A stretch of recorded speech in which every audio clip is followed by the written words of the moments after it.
आनंद आनंद परमानंद सतगुरु मंगनानंद जी साहिब सत्संग आश्रम, डेरा सतगुरु प्रीतानंद जी साहिब, धाम निगाना, जिला भिवानी, हरियाणा के सौजन्य से संतों का मार्ग।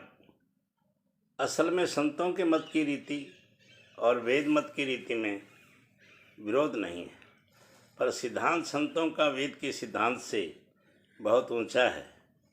यानी वेद में जो कहा कि कर्म और उपासना करनी चाहिए, सोई संत भी कहते हैं कि पहले सतगुरु की सेवा तन मन धन से करना और उनका सत्संग करना, ये कर्म है। और जो सतगुरु अंतर में नाम यानी शब्द का भेद बतावे, उसमें सुरत का लगाना उपासना है।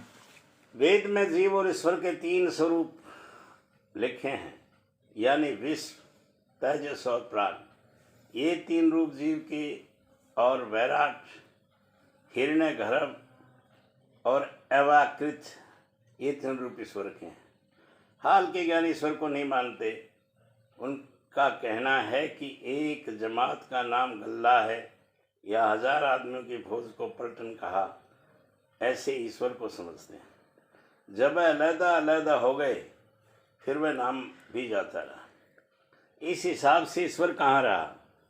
और जब ईश्वर नहीं ठहरा तो उपासना किसकी करें? क्योंकि बिना नाम रूप और लीला और धाम के उपासना नहीं बन सकती। इस सबब से ये लोग गलती में पड़े हैं और इसी सबब से इनका ज्ञान भी वाचक ज्ञान है। बिना कर्म और उपासना पोथी पढ़कर बुद्धि से विचार करके हासिल किया है। और जो किसी को उपासना करके सच्चा ज्ञान भी हुआ तो भी वह संतों के कर्म की हद में है। निज देह संतों का उसके बहुत आगे और ऊंचा है। और जो कर्म की वेद में लिखे हैं वह पिछले युग के हैं, न तो वह जीवों से विधि पूर्वक अब बन सकते और न उनमें वह फल है। अब जो कोई कर्म करे वह भी संतों के द्वारा, और जो उपासना करे वो भी संतों की दया लेकर, तब काम पूरा बनेगा। यानी वेद के सिद्धांत उसके परे पहुँचेगा और तरह से वक्त में कुछ काम नहीं बनेगा। मालिक के दरबार में सिवाय भक्त के और कोई दखल नहीं पा सकता है। जितने ऋषि मुनि योगी ज्ञानी सन्यासी परमहंस हुए हैं और अपने मत के पूरे भी थे, पर उनको मालिक के दरबार में दखल नहीं मिला, क्योंकि अहंकारी थे और निगुरे उनको संत सतगुरु नहीं मिले। और वक्त में जो लोग उनके ग्रंथ पढ़कर अपने को पूरा ख्याल करते हैं और जैसी करनी उन लोगों में ने करी उसका चौथा हिस्सा भी नहीं करते और संत सतगुरु की निंदा करते हैं, वह कैसे उस दरबार में दखल पाएंगे? अब सबको चाहिए कि इस बात को निश्चय करके मानेंगे, जो संत सतगुरु की भक्ति करते हैं वह कुल मालिक की भक्ति करते हैं। क्योंकि पूरे सतगुरु अपने वक्त की में और कुल मालिक में भेद नहीं है, दोनों का एक रूप। जिसको पूरे सतगुरु मिले वह उनकी सेवा और सत्संग और प्रीति और प्रतीत भी करता है। पर इस अरसे में पूरे सतगुरु गुप्त हो गए और इसका काम अभी पूरा नहीं हुआ, तो सतगुरु पहले की प्रीति और प्रतीत दिल में रखे और उन्हीं का ध्यान और जो जुगत उन्हें बताई है उसका अभ्यास करे जाए। अंत को वे सतगुरु उसी रूप का, उसका कार्य जिस कदर होगा उस कदर करेंगे। जिस शख्स को कि शुरू में ऐसे ही गुरु मिले कि जिनको शब्द का भेद मालूम नहीं और फिर सतगुरु शब्द भेदी मिले, तो उसको चाहिए कि पहले गुरु को छोड़कर सतगुरु की शरण ले ले। कौन? झूठे गुरु की टेक को तजत न कीजे बार, द्वार न पाए शब्द का भटके बारंबार। बल्कि उस गुरु को भी मुनासिब है कि अपने चेले के साथ सतगुरु को शरण में आए और उनसे अपने जीव का उद्धार करवा ले। जिसको शब्द भेदी गुरु मिले पर वे अभी पूरे नहीं हैं, अभ्यासी हैं, और फिर उसको पूरे सतगुरु शब्द मार्गी मिले, तो उसको चाहिए कि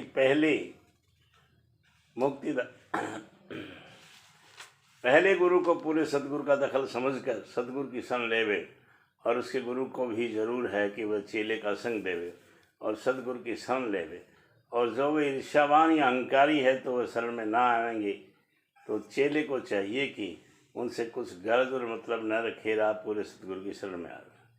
जबकि सतगुरु को तुम मालिक कह चुके हो, तो फिर मालिक कहाँ से आया कि जिसको तुम मानते हो और बड़ा समझते हो? तुम्हारे तो एक सतगुरु ही मालिक हैं। दे रखकर जो स्वरूप दिखलाया है, पहले इसी से काम होगा। दूसरा स्वरूप उनका सच्चे मालिक और यानी सतपुरुष राधा स्वामी का स्वरूप है, और वही तुम्हारे सच्चे बादशाह। जिक्र है कि दक्षिण में एक मुकाम पर एक फकीर साहब जो पूरे गुरु थे विराजते थे, और एक चेला उनका निहायत गुरुमुख था। एक रोज सत्संग उनका हो रहा था, तब एक मुसलमान मौलवी जो मक्के को जाने के लिए वास्ते तैयार था आया, और उसने फकीर साहब से कहा कि मक्का और काबा बहुत बुजुर्ग, प्रतिगित और उत्तम जगह हैं। आपके सेवकों को भी वहाँ दर्शन के वास्ते जाना चाहिए। और कई तरह से उसकी तारीफ और महिमा करने लगा। उस वक्त जो बड़ा चेला फकीर साहब के पास बैठा था, वह बहुत खपा हुआ और उस मौलवी की गर्दन पकड़कर उसका सिर फकीर साहब के चरणों में रख दिया और कहा कि देख, करोड़ों मक्के और काबे इन चरणों में मौजूद हैं। जब फकीर साहब उठकर वास्ते हाजत के जरा बाहर गए, तब उस सेवक में और मौलवी में खूब चर्चा हुई। जब फकीर साहब आए तब मौलवी ने शिकायत की। उस वक्त फकीर ने सेवक को समझाया कि नहीं, काबा बहुत अच्छा है, जैसा कि मौलवी कहता वैसा ही है और दर्शन करने योग्य है। जा तू भी इस वक्त मौलवी के साथ जा। वह सेवक पूरा गुरुमुख सा हाथ जोड़कर खड़ा हो गया और कहा कि जैसे हुक्म गुरु साहब का। उसी वक्त मौलवी के साथ जहाज पर गया। जब कुछ दूर जहाज चला तब बड़ा तूफान आया और वह जहाज टूट गया और सब लोग जो जहाज पर सवार थे डूब गए। पर यह सेवक एक तख्ते पर बैठा रह गया और ये भी थोड़ी देर में डूबने को था कि एक हाथ समुद्र में से निकला और आवाज़ हुई कि जो तू अपना हाथ दे तो मैं तुझे बचा लूँ। तब सेवक ने पूछा कि तू कौन है? आवाज़ आई कि पैगंबर साहब हूँ। तब शेख ने कहा कि मैं नहीं जानता पैगंबर साहब कौन है, मैं सिवाय अपने गुरु साहब के दूसरे को नहीं जानता। तब वह हाथ छिप गया। फिर थोड़ी देर पीछे जबकि वह सेवक तख्ते पर बहा जाता था, गोते भी खाता जाता था, दूसरा हाथ निकला और कहा कि हाथ पकड़ ले तो उसको बचा ले। शेख ने पूछा कि तुम कौन हो? आवाज़ आई कि हम खुदा यानी ईश्वर हैं। इसने वही जवाब दिया कि मेरा खुदा तो मेरा गुरु है, दूसरी खुदा को मैं नहीं जानता। तब वह हाथ भी छिप गया। जरा देर के पीछे फिर तीसरा हाथ निकला। यह तो उसके दादा गुरु को था। उन्होंने कहा कि मैं तेरे गुरु का गुरु हूँ, मुझे तो अपना हाथ दे, मैं तुझे को निकाल लूँ। तब उस सेवक ने जवाब दिया कि मैं सिवाय अपने गुरु के अपना हाथ किसी और को नहीं दे सकता हूँ, कोई क्यों ना हो। चाहे मैं डूब जाऊँ चाहे जिंदा रहूँ, मैं सिवाय अपने सदगुरु की किसी के कहने से नहीं निकलूँगा। तब वह हाथ भी गुप्त हो गया। फिर आप गुरु साहब आए और उन्होंने सेवक को गले लगा लिया और फौरन अपने मकान पर ले आए। जब मालूम करो कि पैगंबर साहब और खुद ईश्वर यानी खुदा और गुरु के गुरु ने आवाज़ दी थी, वह इसके इम्तिहान और परीक्षा के वास्ते थी। और जब वह गुरुमुखता से मैं सच्चा और पूरा उतरा, उस वक्त गुरु साहब आप प्रकट हुए और उसको बचा लिया।